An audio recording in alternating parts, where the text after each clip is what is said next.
یہ بھائیوں most detail حدیث ہے عذاب قبر کے حوالے سے. میں اسے ورڈ بائی ورڈ پڑھوں گا اوریجنل کتاب سے. سنن ابی داؤد میں 4753 ہے. مسند امام احمد میں جلد 4 صفحہ 287 پر 18557 ہے. اور المستدرک للحاکم میں 107 نمبر حدیث ہے. مشکات میں 1630 نمبر ہے. اچھا یہ ابو داؤد کی جو اس کی روایت ہے اور مسند احمد کی اس میں آمش مدلس ہے اور ان سے روایت کر رہا ہے. لیکن جو المستدرک للحاکم کی روایت ہے اس میں امام آمش نے اپنی سماع کی تصریح کی ہے اور انہوں نے کہا کہ میں نے حدیث سنی ہے. ان سے روایت نہیں کی بلکہ انہوں نے حدثنا سے کی ہے. المستدرک للحاکم 107 نمبر حدیث میں وہ پڑھنے لگا ہوں ورڈ بائی ورڈ تاکہ اس کا سوز و گداز جو ہے وہ قائم رہے. برا بن عازب رضی اللہ تعالیٰ عنہ بیان کرتے ہیں کہ ہم رسول اللہ صلی اللہ علیہ وسلم کی مائیت میں ایک انصاری شخص کے جنازے میں شریک ہوئے. ہم قبر تک پہنچ گئے. ابھی اس کی لحد تیار نہیں ہوئی تھی کہ رسول اللہ صلی اللہ علیہ وسلم ہمارے پاس بیٹھ گئے. ہم بھی آپ صلی اللہ علیہ وسلم کے گرد بیٹھ گئے اس حال میں گویا ہمارے سروں پر پرندے ہیں. یعنی فل اٹینٹو ہو کر آپ صلی اللہ علیہ وسلم کے ساتھ ہم بیٹھ گئے. آپ کے مبارک ہاتھوں میں ایک لکڑی تھی جس سے آپ زمین کو رید رہے تھے. آپ صلی اللہ علیہ وسلم نے سر مبارک اوپر اٹھایا اور فرمایا عذاب قبر سے اللہ کی پناہ طلب کیا کرو. آپ نے 3 بار یہ بات ارشاد فرمائی. پھر آپ صلی اللہ علیہ وسلم نے ارشاد فرمایا بندہ مومن جب دنیا سے رابطہ توڑ کر آخرت کی طرف متوجہ ہوتا ہے یعنی جب اس کی موت کا وقت آتا ہے تو سورج کی طرح چمکتے دمکتے سفید چہروں والے فرشتے جنتی خوشبودار جنتی کفن لے کر اس کے پاس آتے ہیں حتیٰ کہ وہ حد نظر تک اس کے سامنے بیٹھ جاتے ہیں. پھر ملک الموت تشریف لاتے ہیں حتیٰ کہ وہ اس کے سر کے پاس بیٹھ جاتے ہیں. اچھا قرآن میں بھی ملک الموت کا نام آیا ہے سورہ سجدہ کے اندر, احادیث کے اندر بھی. البتہ تورات میں اس کا نام اسرائیل بھی آیا ہے اور ہمارے اہل سنت کے جو اولین مفسرین ہیں امام طبری رحمہ اللہ المتوفى 310 ہجری انہوں نے بھی یہ ورڈ استعمال کیا ہے. لہٰذا موت کے فرشتے کو اسرائیل کہنا بھی جائز ہے ہمارے سلف کے ہاں. کیونکہ آج کل بعض لوگ کہتے ہیں اسرائیل نہیں ملک الموت ہی کہنا چاہیے. اسرائیل کا لفظ بھی ثابت ہے. پھر ملک الموت تشریف لاتے ہیں حتیٰ کہ وہ اس کے سر کے پاس بیٹھ کر کہتے ہیں پاکیزہ روح اللہ کی مغفرت اور اس کی رضامندی کی طرف چل. وہ روح ایسے نکلتی ہے جیسے مشکیزے سے پانی کا قطرہ, بالکل غیر محسوس طریقے سے اس کی روح نکال لی جاتی ہے. اور جب ملک الموت اس کی روح نکالتے ہیں تو باقی فرشتے اسے آنکھ جھپکنے کے برابر بھی ملک الموت کے پاس نہیں رہنے دیتے بلکہ اسے فوراً اس کے کفن اور اس خوشبو میں لپیٹ دیتے ہیں جو جنت سے لائی ہوتی ہے. پھر اس کی روح کو لے کر بلند ہوتے ہیں اور فرشتوں کی جس جماعت کے پاس سے وہ گزرتے ہیں تو فرشتے پوچھتے ہیں کہ یہ کیسی خوشبو ہے. تو وہ اس کے دنیا کے ناموں میں سے بہترین نام لے کر بتاتے ہیں کہ یہ فلاں بن فلاں کی روح ہے. حتیٰ کہ وہ اسے آسمان دنیا تک لے پہنچتے ہیں اور اس کے لیے دروازے کھولنے کی اجازت طلب کرتے ہیں تو جنت کے جو آسمانوں کے دروازے ہیں اس کے لیے کھول دیے جاتے ہیں.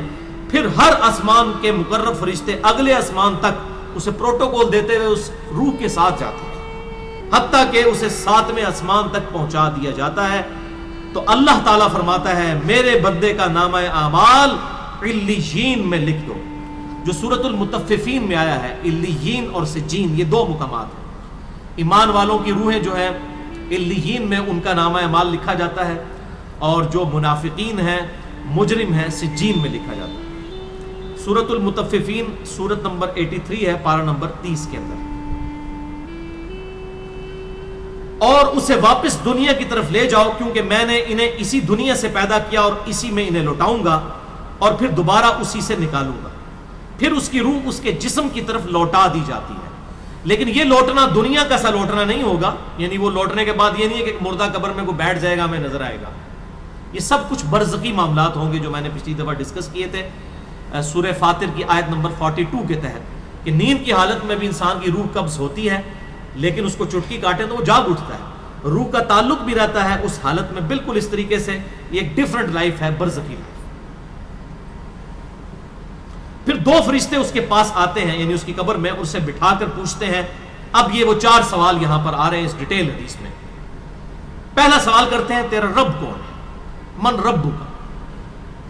وہ کہتا ہے ربی اللہ، میرا رب اللہ ہے. دوسرا سوال پوچھتے ہیں تیرا دین کیا ہے؟ ما دینو کا، تیرا دین کیا ہے؟ تو وہ کہتا ہے میرا دین اسلام ہے. پھر پوچھتے ہیں کہ وہ آدمی جو تم میں مبعوث کیے گئے وہ کون ہے؟ اب یہاں پر وہ ڈیٹیل آئی، الذی بعث فیکم، وہ شخص جو تم میں مبعوث کیا گیا تھا وہ کون تھا؟ تو یہ جو کہتے ہیں نا قبر میں آپ صلی اللہ علیہ وسلم آ جاتے ہیں، تو کہ کسی حدیث میں بھی نہیں ہے. اس میں ڈیٹیل آ گئی کہ اس سے پوچھا جاتا ہے جو شخص تم میں پیغمبر بنا کر بھیجا گیا وہ کون تھا؟ تو وہ کہتا ہے ہوا محمد رسول اللہ، وہ اللہ کے رسول محمد صلی اللہ علیہ وسلم. مسئلہ حاضر و ناظر میرا ریکارڈ ہے، مسئلہ نمبر 7، جس میں میں نے یہ تمام شبہات کلیئر کیے ہیں. یہ 3 سوالوں کے بعد اچھا جامعہ ترمذی میں ایک حدیث ہے 3120، اس میں الفاظ ہیں کہ وہ پوچھتے ہیں من نبیو کا، تیرا نبی کون ہے؟ اس میں تو آیا نا کہ اس شخص کے بارے میں تیرا کیا عقیدہ ہے، اس میں من نبیو کا الفاظ ہیں جامعہ ترمذی 3120. اچھا اللہ کا شکر ہے کہ یہ نہیں پوچھتے تیرا فرقہ کون سا ہے، تو کس امام کی تقلید کرتا تھا، کیڑی مسیدی تو نماز پڑھتا سا ہے. دیکھ لو کوئی چیز نہیں، تیرا رب کون ہے، تیرا دین اور نبی صلی اللہ علیہ وسلم. تو دنیا میں بھی ہم یہی کہتے ہیں اللہ رسول قرآن، یہی بات ہے. تو قبر کے اندر جا کر بھی یہی سوال ہے. اب وہ جب 3 سوالوں کے جواب دیتا ہے تو فرشتے 4تھا سوال اس سے پوچھتے ہیں، جو میں نے قبر کا 4تھا سوال، مسئلہ نمبر 78، تمہیں کیسے پتا چلا، ان 3 سوالوں کے جواب تمہیں کیسے آئے؟ وہ کہتا ہے میں نے اللہ کی کتاب پڑھی تھی، میں اس کتاب پر ایمان لایا اور میں نے اس کے حق ہونے کی تصدیق کی. اللہ کی کتاب پڑھی ہوگی تو تصدیق کرے گا نا. اگر سنا کے سنی ہوگا تو کیا تصدیق کرے گا؟ ہاں پڑھا کے سنی ہوگا تو تصدیق کر دے گا. پھر آسمان سے آواز آتی ہے میرے بندے نے سچ کہا، اس کے لیے جنتی بچھونا بچھا دو، اسے جنتی لباس پہنا دو اور اس کے لیے جنت کی طرف دروازہ کھول دو. قبر کے اندر ہی جنت کی طرف دروازہ کھول دو. یعنی آپ سمجھ لیں جس طرح یہ اب ٹچ سکرین موبائل رکھ کے اور جناب لیپ ٹاپ رکھ کے سامنے لوگ بیٹھے ہوتے ہیں نا، تو ایک دوسری دنیا میں چلے جاتے ہیں. تو جنت کا فزیکلی دروازہ کھول دیا جائے گا، اس کو جنت کی ہوائیں بھی، خوشبو بھی آئے گی اور انتظار وہ کرے گا. وہاں اسے ہوا کے جھونکے اور خوشبو بھی آتی ہوگی اور حد نظر تک اس کی قبر کو کشادہ کر دیا جائے گا. خوبصورت چہرے، خوبصورت لباس اور بہترین خوشبو والا ایک شخص اس کے پاس قبر میں آئے گا اور کہے گا اس چیز سے خوش ہو جا جو چیز تجھے خوش کر دے، یہ وہ دن ہے جس کا تجھ سے وعدہ کیا جاتا تھا. وہ شخص پوچھے گا کہ اے شخص تو کون ہے، تیرا چہرہ بھلائی لانے والا چہرہ ہے. وہ جواب دے گا میں تیرا عمل صالح ہوں. یعنی نیک عمال ایک خوبصورت انسان کی شکل میں اس کی قبر میں آ جائے گا.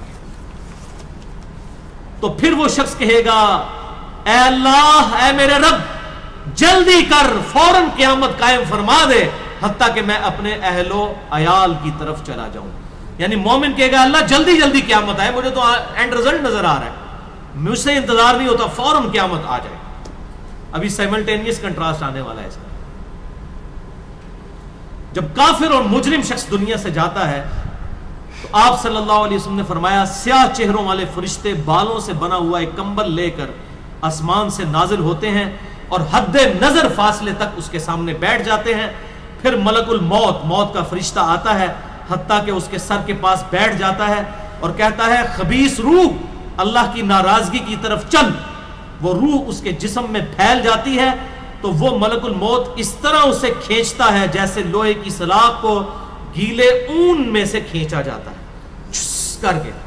گرم سلاخ جو ہے وہ اونی کپڑے کے اندر، گیلے کے اندر ڈال کے یوں کھینچی جائے نا، تو اس طرح اس کے پورے جسم سے اس کی روح نکالی جاتی ہے. بولے اعوذ باللہ تعالی. پھر ملک الموت سے باقی فرشتے اس کی روح کو لے کر پلک جھپکنے کے برابر بھی وہاں نہیں رہنے دیتے حتیٰ کہ وہ اسے بالوں سے بنے ہوئے کمبل میں لپیٹ لیتے ہیں اور اس سے زمین کے مردار سے نکلنے والی انتہائی بری بدبو نکلتی ہے. وہ اسے لے کر اوپر چڑھتے ہیں تو وہ فرشتوں کی جس جماعت کے پاس سے گزرتے ہیں تو فرشتوں کی جماعتیں کہتی ہیں کیسی خبیث روح ہے. وہ کہتے ہیں یہ فلاں بن فلاں کی روح ہے اور وہ اس کی دنیا کا انتہائی کبھی نام لے کر بتاتے ہیں حتیٰ کہ اسے آسمانی دنیا تک لے جایا جاتا ہے. اس کے لیے دروازے کھولنے کے لیے درخواست کی جاتی ہے تو آسمان کے دروازے اس کے لیے نہیں کھولے جاتے. پھر رسول اللہ صلی اللہ علیہ وسلم نے سورۃ الاعراف کی آیت پڑھی کہ ان کے لیے آسمانوں کے دروازے نہیں کھولے جائیں گے، وہ جنت میں داخل بھی نہیں ہوں گے حتیٰ کہ اونٹ سوئی کے سوراخ سے گزر جائے. یہ سورۃ الاعراف کی آیت آپ صلی اللہ علیہ وسلم نے پڑھی. پھر آپ صلی اللہ علیہ وسلم نے فرمایا کہ اللہ تعالیٰ فرماتا ہے اس کی کتاب کو سب سے نچلی زمین میں سجین میں لکھ دو، پھر اس کی روح کو شدت کے ساتھ پٹ کھا جاتا ہے. پھر آپ صلی اللہ علیہ وسلم نے یہ آیت تلاوت فرمائی سورہ الحج کی، جو شخص اللہ کے ساتھ شرک کرتا ہے گویا وہ آسمان سے گر پڑا تو اب پرندے اسے اچک کر لے جائیں یا کسی دور جگہ پر پھینک دیں. پھر اس کی روح اس کے جسم میں لوٹا دی جاتی ہے اور دو فرشتے اس کے پاس آ کر اس سے پوچھتے ہیں تیرا رب کون ہے. اب اس سے بھی سوال ہوتا ہے. وہ حیرت زدہ ہو کر کہتا ہے ہائے افسوس ہائے افسوس، میں نہیں جانتا میں نہیں جانتا. پھر پوچھتے ہیں تیرا دین کیا ہے، وہ پھر حیرت زدہ ہو کر کہتا ہے ہائے افسوس میں نہیں جانتا میں نہیں جانتا. پھر اس سے پوچھتے ہیں کہ جو شخص تم میں مبعوث کیے گئے وہ کون تھے، تو وہ کہتا ہے ہائے افسوس میں نہیں جانتا میں نہیں جانتا. پھر آسمان سے آواز آتی ہے اس نے جھوٹ بولا، اس کے لیے جہنم کا بچھونا بچھا دو. اور بخاری میں الفاظ ہیں 1374. اس کے جواب میں فرشتے پھر اس سے چوتھا سوال کیا کرتے ہیں، لا دریتا ولا تلیتا، اور تو نے خود پڑھ کر سمجھنے کی کوشش کیوں نہیں کی، یا جو لوگ سمجھے ہوئے لوگ تھے کتاب و سنت کے منہج پر چلنے والے لوگ تھے ان کے ساتھ تو کیوں نہیں چلا. اللہ تعالیٰ فرماتا ہے اس کے لیے جہنمی بچھونا بچھا دو، جہنم کی طرف ایک دروازہ کھول دو، وہاں سے گرمی اور گرم ہوا اس کی قبر میں آتی رہے گی. اس کی قبر کو اس قدر تنگ کر دیا جائے گا کہ اس کی پسلیاں ایک دوسرے کے اندر داخل ہو جائیں گی، اور ایک قبیح چہرے والا شخص قبیح لباس میں انتہائی بدبودار حالت میں اس کے پاس آئے گا اور اسے کہے گا تمہیں ایسی چیزوں کی بشارت ہو جو تمہیں غمزدہ کر دیں، یہ تیرا وہ دن ہے جس کا تجھ سے وعدہ تھا. وہ پوچھے گا تو کون ہے، تیرے چہرے سے تو خیر کی توقع نظر نہیں آتی. وہ جواب دے گا میں تیرا خبیث عمل ہوں جو تو دنیا میں کیا کرتا تھا. بات عمل کے ساتھ ہی ہے، صرف کلمہ پڑھنا کافی نہیں ہے، عمل. پھر وہ کہتا ہے میرے رب قیامت قائم نہ کرنا، اے میرے رب قیامت قائم نہ کرنا. مومن کیا کہتا ہے قیامت قائم کر رہے اللہ. اب یہ وہ حدیث ہے وہ جس اس آیت کو حل کرتی ہے جو پچھلی دفعہ ایک بھائی نے سوال بھی کیا تھا. سورہ یاسین کی آیت نمبر ہے 52. قالوا یا ویلنا من بعثنا من مرقدنا، یعنی جب قبروں سے نکالا جائے گا مجرموں کو وہ کہیں گے ہائے افسوس ہمیں کس نے ہماری قبروں سے باہر نکال دیا. تو اللہ تعالیٰ کیا فرمائے گا ھذا ما وعد الرحمن وصدق المرسلون، یہی ہے وہ جس کا وعدہ رحمان نے کیا تھا اور رسولوں نے سچا کہا تھا. تو کہتے ہیں جی منکرین عذاب قبر کہتے ہیں جی وہ انسان کیوں کہتے ہیں ہماری قبروں سے کس نے اٹھا لیا، تو اس پہ عذاب تو نہیں ہوتا. عذاب تو ہو رہا ہے. آپ دیکھیں اس وہ حدیث میں کیا کہہ رہا ہے اللہ قیامت قائم نہ کرنا، یعنی یہ عذاب تو آیا، قیامت آئی تو پھر بڑا عذاب بھی مجھ پر آئے گا. تو اسی لیے وہ اس حیرت زدہ ہوگا قیامت والے دن کہ اب میرے اوپر اگلی مصیبت آ گئی، عذاب کی چوتھی اور فائنل قسط بھی میرے پر آنے والی ہے. والعیاذ باللہ تعالی اللہم اجرنا من النار.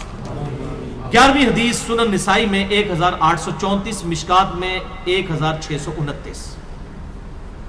ابو ہریرہ رضی اللہ تعالیٰ عنہ کہتے ہیں آپ صلی اللہ علیہ وسلم نے فرمایا جب مؤمن شخص کی موت کا وقت آتا ہے تو رحمت کے فرشتے سفید ریشم لے کر آتے ہیں اور کہتے ہیں راضی ہونے والی پسندیدہ روح نکل، اللہ کی راحت اور رزق کی طرف چل، رب تجھ پر ناراض نہیں. تو وہ بہترین کستوری کی خوشبو کی طرح نکلتی ہے حتیٰ کہ وہ ایک دوسرے سے اسے لے کر اس طرح کرتے کرتے آسمان کے دروازوں تک پہنچ جاتے ہیں. تو وہ کہتے ہیں زمین سے یہ کیسی پاکیزہ خوشبو تمہارے پاس آئی ہے. وہ اسے مومنوں کی روح کے پاس لے جاتے ہیں، یعنی نیک آدمی کی روح کو، جو پہلے مومن مر چکے ہیں ان کی روحوں کے پاس.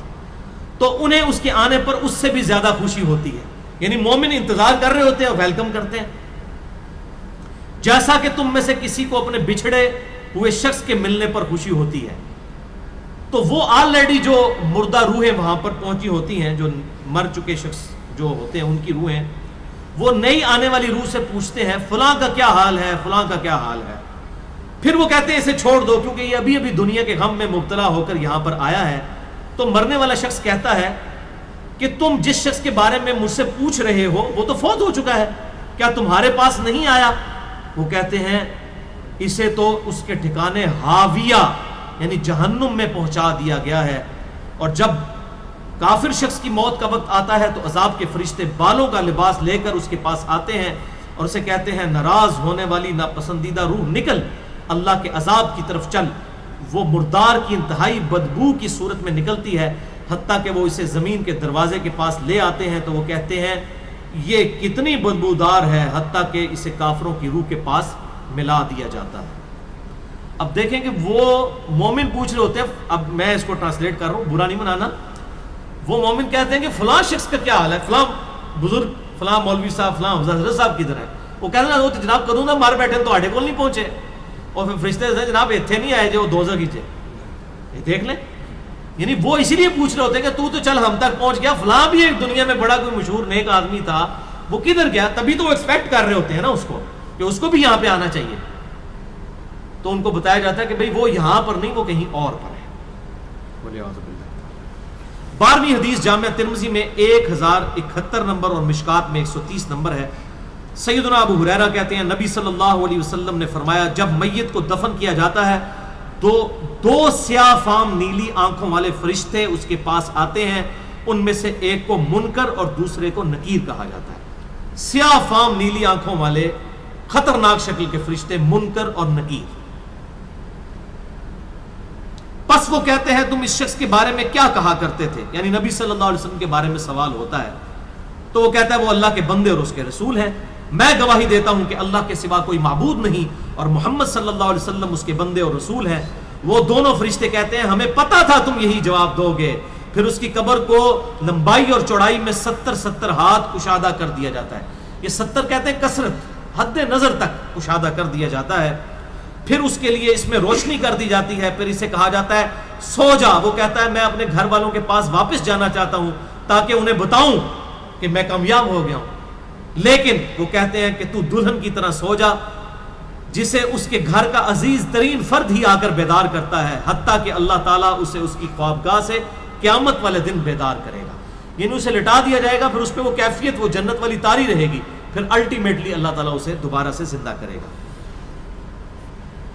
اور اگر وہ منافق ہوا تو وہ کہے گا میں نے لوگوں کو ایک بات کہتے ہوئے سنا تو میں بھی ویسے ہی کہا کرتا تھا، یعنی مجھے نہیں پتا، اللہ کی وہ گواہی نہیں دے سکے گا، رسول اللہ صلی اللہ علیہ وسلم کا اقرار نہیں کر سکے گا، میں کچھ نہیں جانتا۔ وہ فرشتے کہیں گے ہمیں پتا تھا تم یہی کہو گے، پس زمین سے کہا جاتا ہے اس پر تنگ ہو جا، وہ اس پر تنگ ہو جاتی ہے حتیٰ کہ اس کی ہڈیاں اور پسلیاں ایک طرف کی دوسری طرف آ جاتی ہیں، یوں بولے اعوذ باللہ تعالی، اور اسے مسلسل عذاب ہوتا رہے گا حتیٰ کہ اللہ اسے خوابگاہ سے دوبارہ زندہ کرے گا، یعنی قیامت تک اس پر وہ اس حالت میں عذاب رہے گا، ہمیں نظر نہیں آئے گا۔ جیسے سویا ہوا شخص ایک ڈراؤنا خواب دیکھتا ہے، وہ تکلیف محسوس کرتا ہے، پاس کھڑا شخص نہیں محسوس کر سکتا۔ اور سنن دارمی میں ایک حدیث ہے صحیح سند کے ساتھ، مشکات میں 134 نمبر ہے کہ آپ صلی اللہ علیہ وسلم نے فرمایا 99 اژدہے اس پر، 99 جو ہے خطرناک ڈینجرس قسم کے سانپ اس پر مسلط کر دیے جاتے ہیں جو قیامت تک اسے ڈستے رہتے ہیں، اور وہ اتنے خطرناک اژدہے ہیں، آپ صلی اللہ علیہ وسلم نے فرمایا کہ اگر ان میں سے کوئی ایک بھی دنیا پر اپنی پھنکار پھینک دے تو دنیا کی زمین کا بھی سبزہ نہ ہوگا، ایسا زہر ہے ان کے اندر۔ بولے اعوذ باللہ تعالی، اللہم اجرنا من النار، اللہم اجرنا من النار۔ یہ بھائیوں عذاب قبر کیمرے سے نہیں دیکھا جا سکتا، یہ اللہ تعالیٰ نے پردہ رکھا۔ 13ویں حدیث جامعہ ترمذی میں 2308، سنن ابن ماجہ میں 4267، مشکات میں 132۔ سیدنا عثمان غنی رضی اللہ تعالیٰ عنہ جب بھی کسی قبر کے پاس سے گزرتے تو اتنا روتے کہ ان کی داڑھی تر ہو جایا کرتی۔ ساتھیوں نے پوچھا حضرت جب دوزخ کا ذکر کرتے ہیں اس وقت تو آپ کی آنکھوں میں آنسو نہیں آتے، لیکن قبرستان آ کر آپ پر ایسی حالت کیوں طاری ہو جاتی ہے؟ تو سیدنا عثمان نے فرمایا کہ میں نے اپنے محبوب صلی اللہ علیہ وسلم سے سنا کہ بے شک قبر آخرت کی منزلوں میں سے پہلی منزل ہے، جو اس میں بچ گیا اگلی منزلیں اس کے لیے آسان ہوتی چلی جائیں گی، اور جسے یہاں پر مشکل درپیش ہوئی اس کی اگلی منزلیں اس سے بھی مشکل در مشکل ہوتی چلی جائیں گی۔ پھر آپ صلی اللہ علیہ وسلم نے فرمایا میں نے قبر سے زیادہ سخت اور برا منظر کبھی نہیں دیکھا۔ تو یہ حضرت عثمان غنی رضی اللہ تعالیٰ عنہ کی وہاں پر یہ حالت ہوتی تھی، اور اس میں کیا الفاظ ہے؟ قبر آخرت کی منزلوں میں سے پہلی منزل ہے، لہذا یہ پرفیکٹ دعا ہے، اللہم ربنا آتینا فی الدنیا حسنہ وفی الآخرۃ حسنہ وقنا عذاب النار۔ یہ مولویوں نے جو اپنے بیچ میں جو ہے وہ انجینئرنگ کرنے کی کوشش کی ہے، وقنا عذاب القبری، وقنا عذاب الحشری، یہ جو بدعت داخل کی ہے، اس کی ضرورت ہی نہیں ہے، کیونکہ عذاب قبر بھی اس میں داخل ہے۔ اس میں الفاظ آپ نے دیکھ لیے کیا ہے، قبر آخرت کی منزلوں میں سے پہلی منزل ہے، تو وقنا عذاب القبری وقنا عذاب الحشری کہنے کی ضرورت ہی نہیں ہے۔ ربنا آتینا فی الدنیا حسنہ وفی الآخرۃ حسنۃ وقنا عذاب النار۔ تو اس سے یہ بھی بات پتہ چل گئی کہ قبرستان جانے کا مقصد ہے آخرت کی یاد، جو صحیح مسلم میں حدیث ہے 2259 کہ قبروں پہ جایا کرو تاکہ آخرت کی یاد آئے۔ تو سیدنا عثمان بھی دیکھیں قبرستان جا کر وہاں پر آخرت کی یاد کے لیے جایا کرتے تھے، اور یہ حقیقت بات ہے، قبرستان جانے سے ہی انسان کا قبلہ درست ہوتا ہے۔